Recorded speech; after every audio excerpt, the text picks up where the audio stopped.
ماښام په باندې وو او په پاکستان کې د شپې په کم 8 بجې دي. نن د یکشنبې یعنې د اتوار ورځ د سپتمبر 20 او د تلې د میاشتې 8 نیټه ده. صفي حلیم او د پښتو خپرونې همکاران ستاسو په خدمت کې حاضر دي او وړاندې کوي نړۍ دا وخت. د پروګرام په سر کې د خبرونو لنډیز واورئ.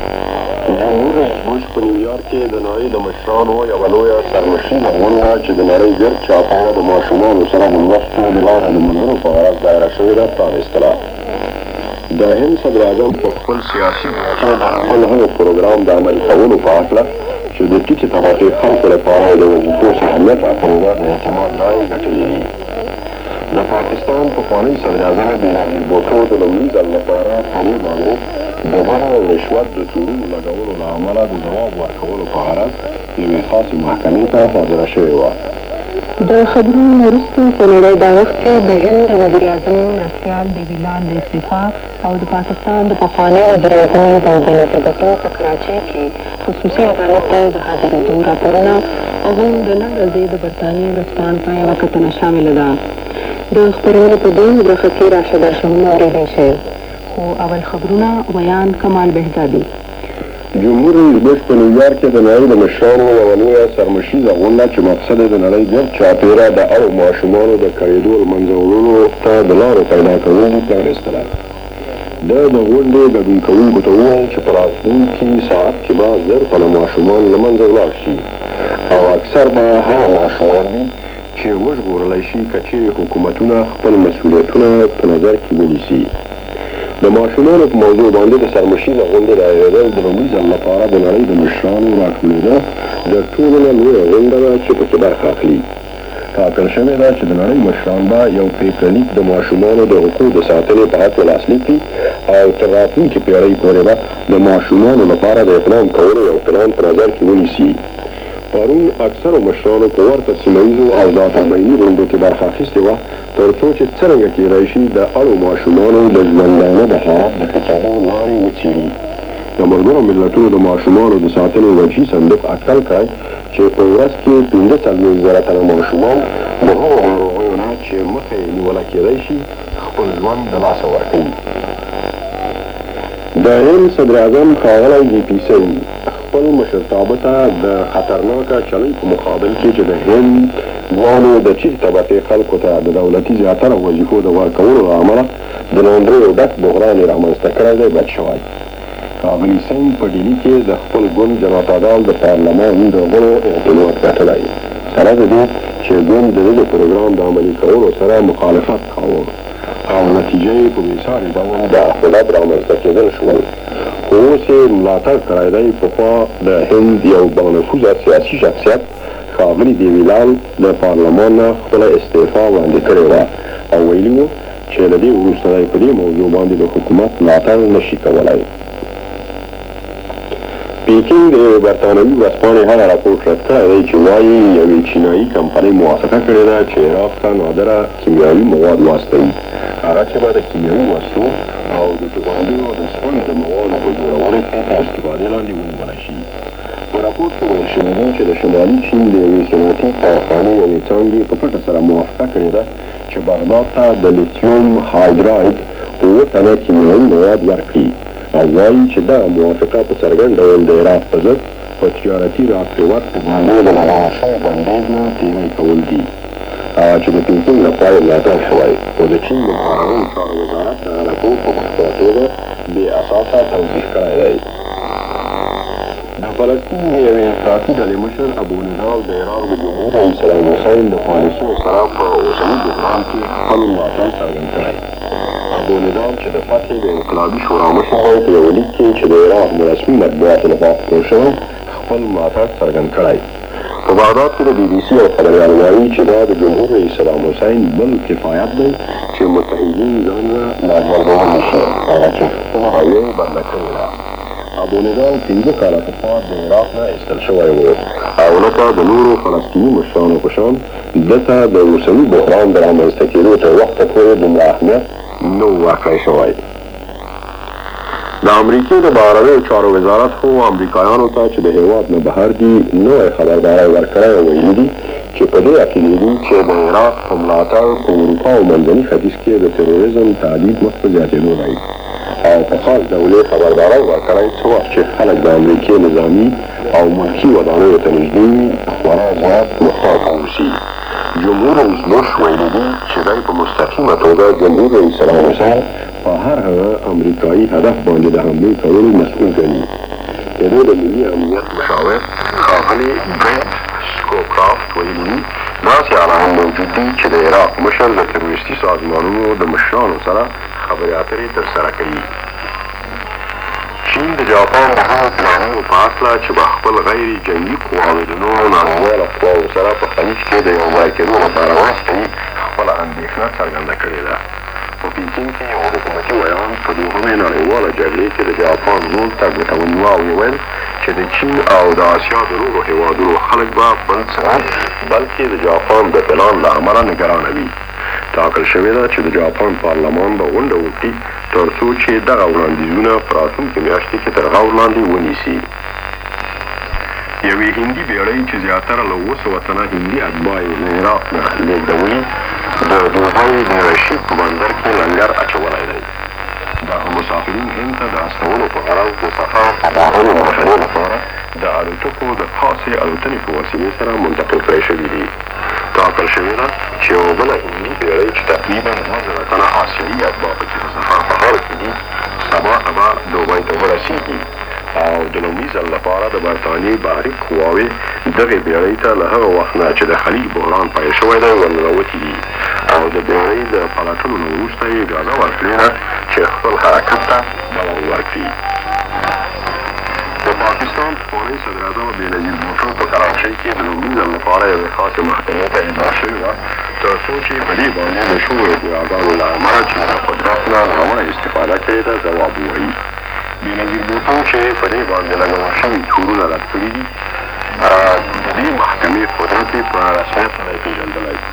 دغه راز دې ته هم ورکړی شوی دی چې په راتلونکي اونۍ کې په لاهور کې د یوې خاصې محکمې په وړاندې هم حاضره شي هغه چې د بډو او رشوت په زیاتره ځایونو تورنه شوې ده. دې جمهور رئیس غلام حسین خان تورن کړی دی چې دا تورونه له ځانه جوړ کړي تر څو چې دا د سیاست نه بې بهرې کړي وروسته له دې چې د اګست په میاشت کې د دې حکومت برطرفه کړی و. دا خو خبرونه او اوس د نړۍ دا وخت لومړۍ موضوع څنګه چې تاسو په خبرونو کې واورېدل د هندوستان د وزیر اعظم ښاغلي وي پي سنګ اقلیتي حکومت د یو بل بحران نه رابهر شو کله چې په دهلي کې د هغه جنتاول ډلې د اعتماد ووټ ترلاسه کړو. د هغه پلان د شخړې داسې راپور چې د منډل کمیشن لخوا خپور شوی عملي کول و او د دې تر مخه په حکومت کې زیات شمېر وظیفې د په ټولنه کې ټیټو او وروسته پاتې خلکو ته ورکول وو. د دې د عملي کولو د اعلان نه وروسته په هند کې درنې مظاهرې وشي. یو شمېر ځوانانو ځانونه وژل او د وي پي سنګ پخواني مرستیال دیوي لال د پارلمان د چوکۍ نه د استعفا ورکولو اعلان وکړو.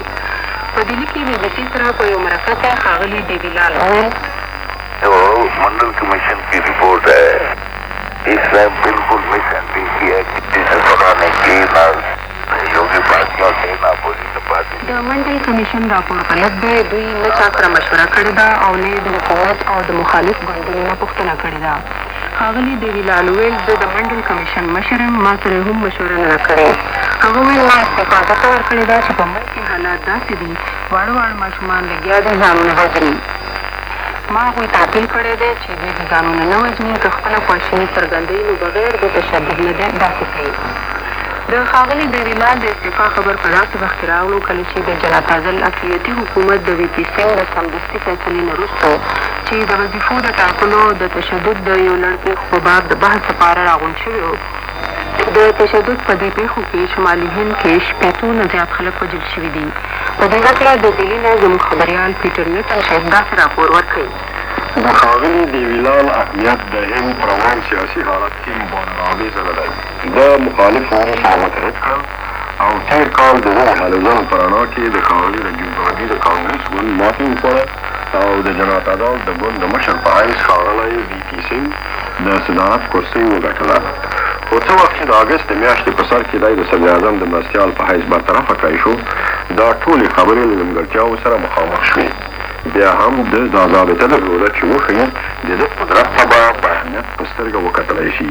په تېره بیا چې په خپلې انتخاباتي حوزې کې د 15,000 تنه بدلون او ناداره خلکو په یوځای کولو کې چې په مظاهرو کې د ده ملاتړ کړی و د ده قدرت لا پسې څرګند کړ. نو د ځینو په نظریو علت همدا و چې د منډل کمیسیون چې د وظیفو د خوندي ساتلو لپاره کار کاوه ښاغلی ایپیسو په ناڅاپي توګه د دغه راپور د خپرولو په ترڅ کې د هغه د عملي کولو اعلان وکړ. په دې راپور کې سپارښت شوی و نه یوازې چې په عنعنوي توګه د ټیټې طبقې لپاره وظیفې او کارونه وساتلی شي، دغه راز نور 20% دولتي وظیفې به د نورو ټیټو طبقو دواړه د هندوانو او مسلمانانو لپاره تخصیص کړی شي او دا د نادارو خلکو منځنۍ طبقه تشکیلوي.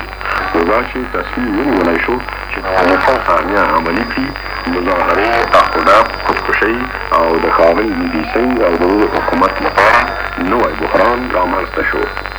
ښاغلی دیویلال د وظیفو د صحنې طرفدار دی. د ده لیک چې له پارلمان نه استعفا ورکول ده د ګوند نه په خپل لیک کې ویلي دي د تصمیم ونیوه په دې هکله شکایت کړی و او ویلي وو چې ټولنه یې ویشلې او په هر واټ او کوڅه کلي او ښاري کې د کورنۍ جګړې لپاره غاړه فیصله کېږي. دا خو د پیټر نټش راپور د هندوستان نه. د هندوستان په ګاونډ کې د پاکستان پخوانی وزیراعظم بېنظیر بوټو نن په لومړي ځل په کراچۍ کې یو خصوصي عدالت ته حاضره شوه. دا محکمه 13 میاشت حکومت د بډو رشوتونو د معاملو د تحقیق لپاره جوړ شوی و.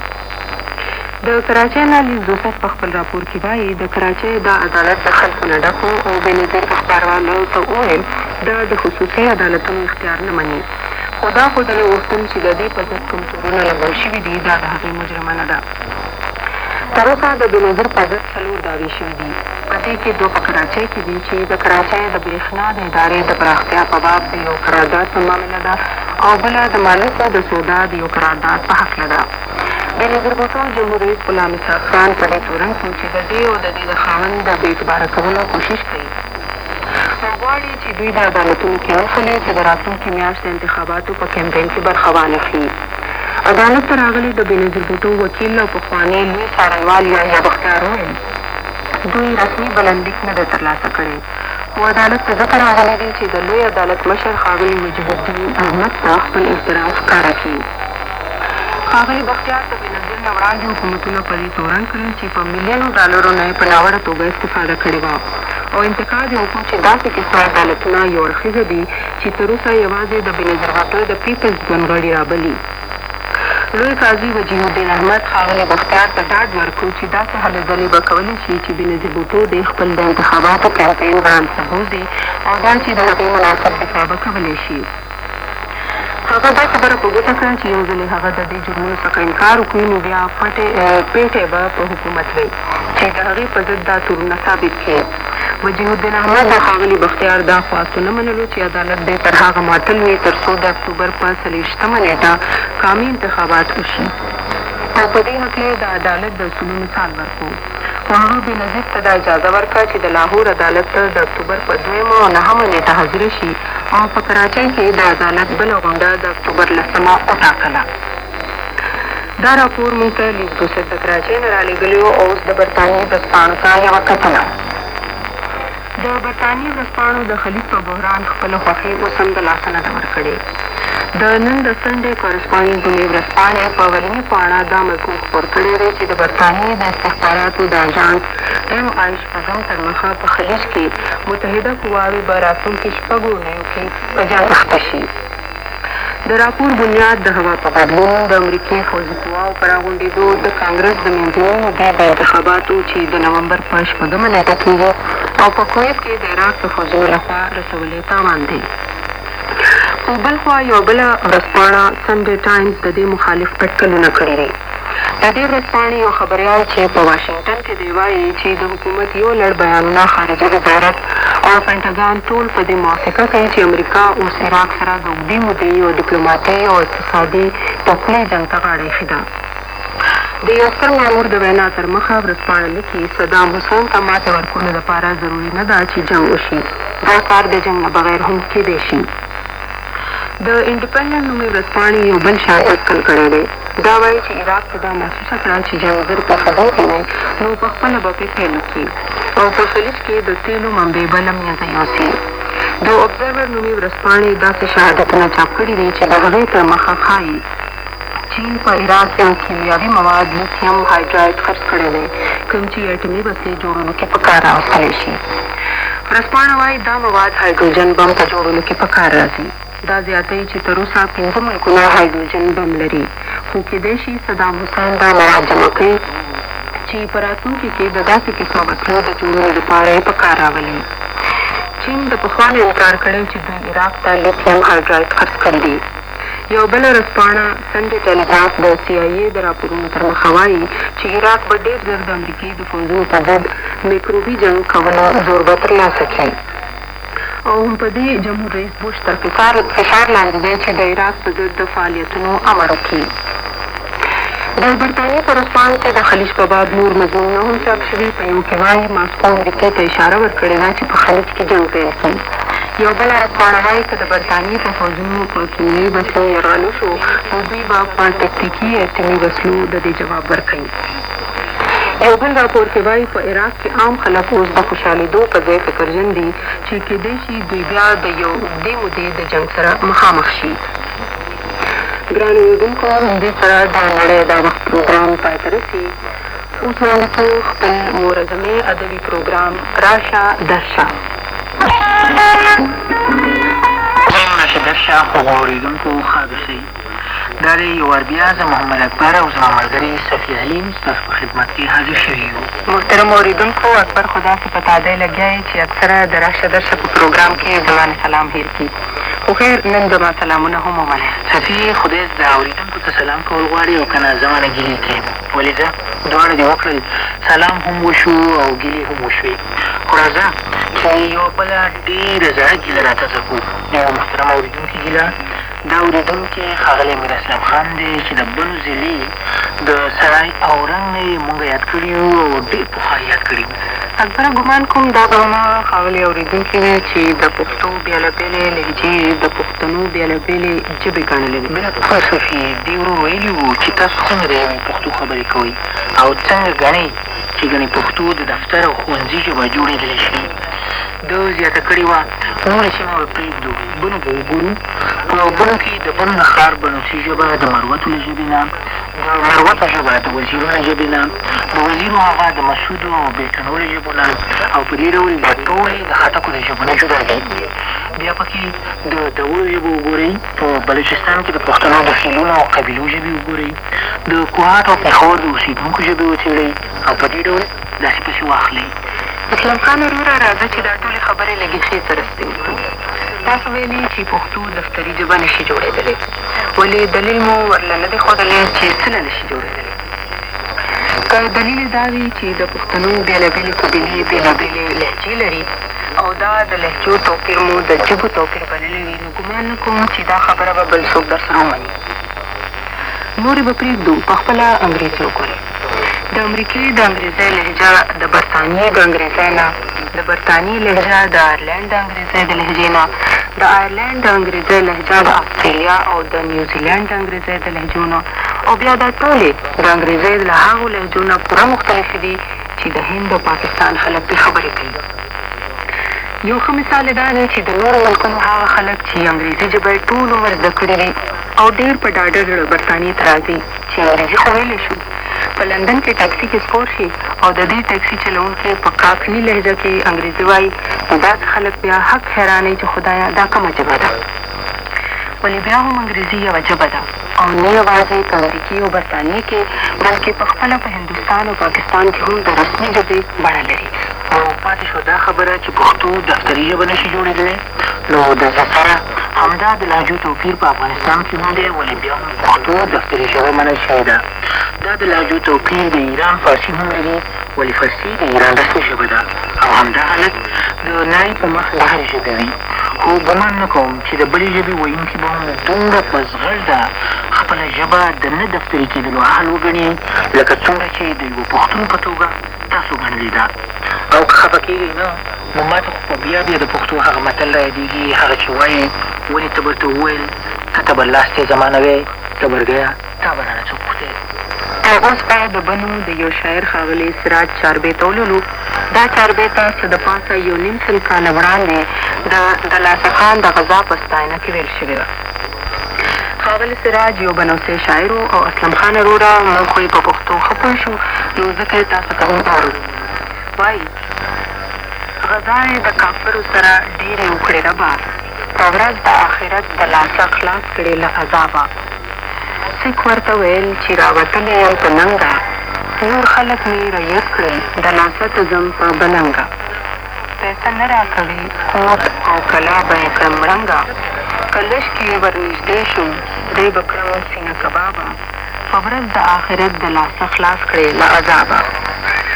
غازي د لاسه وی سکه له تا نه ویرېږم، تندی مې درته ونیو په غزا دې خوشحالېږم، نظر دې د پیرانو په کافرو تل بریږه، یو کس به دې پرې نږدم تر اټکه تر پنجابه.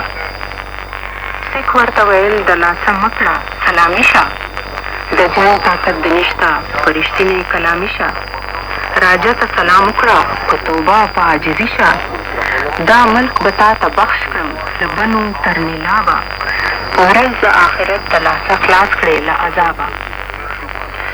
غازي د لاسه وی زما په کار نه دي ملکونه، غزا در سره کړم په کار مې نه دي منصبونه، که چېرې شم شهید الله به راکړي جنتونه، دنیا واړه فاني ده چې پیدا یو له ترابه، په ورځ د آخرت د لاسه خلاص کړې له عذابه. غزا یې د کافرو سره وکړه په کلاب شي، صفت به یې کوم چې خدای رحمت په د لاسه کړي، شکر دې وي خدایه چې شفاعت په پرده کښې، ته یې مبارک شي د هغه جهان منصبه، په ورځ د آخرت د لاسه خلاص کړې له عذابه. خبرې صفي چې د لاسه خان څوک و. انګریز جګړن ښاغلی ایډورډز چې په 1848 میلادي کال کې د بنو سیمه ونیوله، وایي چې د لاسه خان د بنو په سیمه کې د داود شاه نومې ځای قانوني مالک و. دی د سیکانو تر ټولو کلک دښمن او د سیکانو سره په جنګ کې د بنو د خلکو قهرمان یاتل و. د یو وار د تاراجان په مشرۍ د سیکانو 8000 پوځ او 12 توپونو قلابند کړ، خو بیا یې هم سیکان مات کړل او بله پېره هم د سیکانو 10,000 لښکر ته کلک ماتې ورکړې وه. د رسو اوسېدونکي وروستنی قومي مشر و چې انګریزانو ته یې ځان تسلیم کړ او انګریز جګړن ایډورډز وایي په دې وخت کې د لاسه خان 10 کلن سپین ږیری یاغي و، د باز څېرې تریو تندي او تیزو سترګو نه یې معلومېدله چې د ځوانۍ قوت له ورسره و. د 50 یا 60 سورو سره په دبدبه کې راغی، مګر زه په دې ډېر خوښ شوم ځکه چې د لښکر ټول سیکان د خیمې ګرد چاپېره راغونډ شوي وو او د دې داسې تماشه یې کوله لکه څوک چې په پنجره کې د بندي زمري ننداره کوي. خو ګورې دلته د ښاغلي سراج بنوسي شعر او د ښاغلي د لاسه خان دا لنډه پېژندګلي د پښتونخوا د شعر لهار و بهار نومي کتاب نه اخیستل شوي وو. دا کتاب چې فرانسوي ختیځپوهه دا مسټر لیکلی د کابل د پښتو ټولنې لخوا د ښاغلي حبیب الله رفیع په اهتمام د 1445 هجري شمسي کال د زمري په 15مه نیټه د درېیم ځل لپاره چاپ او خپور شوی دی. او که خدای کوله نو د دې کتاب په هکله په راتلونکو پروګرامونو کې به په ښه اوږدوم وغږېږو. او اوس که زما د صفیې له خبرو تنګ شوي نو راځئ چې د پیاوړي شاعر ښاغلي محمد صدیق په څکې یو خوندور نظم درته د په خپل اواز کې واورو. نیمه شپه سکوت او د تیارې کېږدۍ شاوخوا ټیټ کړی پېڅولونه وو، ورو په ځوبله غرمه ورور وتله، ته وه چې چا ایښي ورته ګلونه وو، ورو ورو یې راکش په دیوالونو لاس لکه بې امسا رنده وتلې وه، کله به یې سر له څانګو ووهه، کله به له بل څه لګېدلې وه. نوره خاموشي وه، غږ او ږوغ نه وو، بس د دغې ستړې رندې سمشته وو. زړه چې اورېدل څه له وهمونو هم ښایي بل څه نه وو، د دې سمشته وو. هر څه چې وو، هر رنګ چې وو، هر څه اوس په دغه تور مټ کې جوړ شوي وو. ستور وو چې به هم وو اړولی رنګ، یا په سلا واړه بل لور شوي وو. شپه وه، خاموشي وه، د تیارې نظام هر پلو وهمونه پاڅولي وو. ورو ورو قدم اخیست وهمناکې شپې ستوري هم له وهمه شایېدلي وو. سمه نیمه شپه وه پرون کله چې یوه 4 کلنه نجلۍ پاته وه. ژوند وو رژولی د وحشت سلې یوه دغه معصومه کلۍ پاته وه. کور یې په بمونو نړېدلی وو، کلی یرغلګر وو سوځولی وو. څوک نه وو چې زړه ورپورې وتړي، خپل نفس یې هم سینه کې خلی وو. ساه یې تربت شوې په سینه کې وه، اوښکې سوځېدلې په لیمو کې وې. ناره یې په خوله کې وچوله ډار، چغې یې ودرولې په تیارو کې وې. غم د مور و پلار او د خپلوانو وي، هر څه واهمو ورڅخه وړي وو. ډار او تنهایي په دې درنه شپه کې خوب و خواړه هم ورنه هېر کړي وو.